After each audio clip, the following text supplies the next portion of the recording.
দই কাতলা হবে। এই যে তেল দিয়ে দেওয়া হয়েছে কড়াইতে। এই যে ফোড়ন দেওয়া হবে আগে, তেজপাতা, এলাচ, গোলমরিচ, আর এখানে সব মশলা আছে। এই যে দই ফেটিয়ে রাখা হয়েছে, মাছ আর পেঁয়াজ, আর এক একটা যে ওই মশলাগুলো, গোটা মশলাগুলো ছিল ওগুলো ফোড়ন দেওয়া হবে।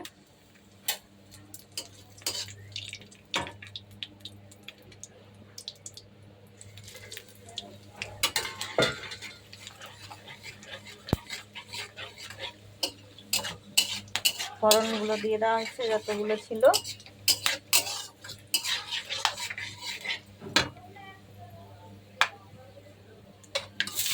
পেঁয়াজ দেওয়া হলো, পেঁয়াজটা একটু বাদামি কালার হয়ে যাবে তখন।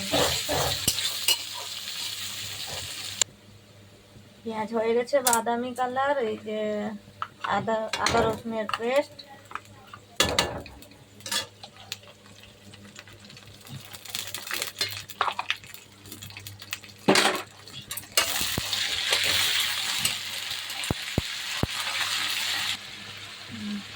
এবার মশলাটা হয়ে এসছে, দই দেওয়া হবে।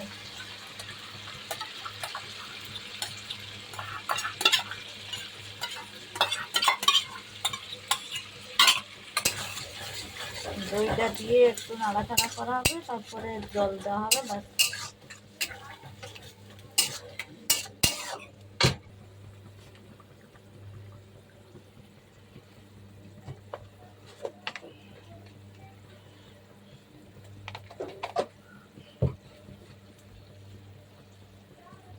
যে জলটা ফুটে এসছে, মাছ দিয়ে দেওয়া হচ্ছে।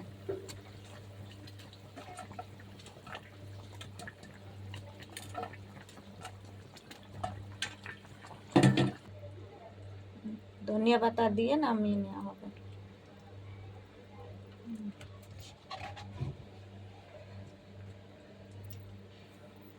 বাকি এই যে স্যালাড হয়েছে, রায়তা, চচ্চড়ি,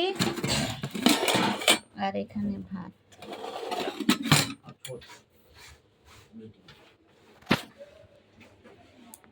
টাটা।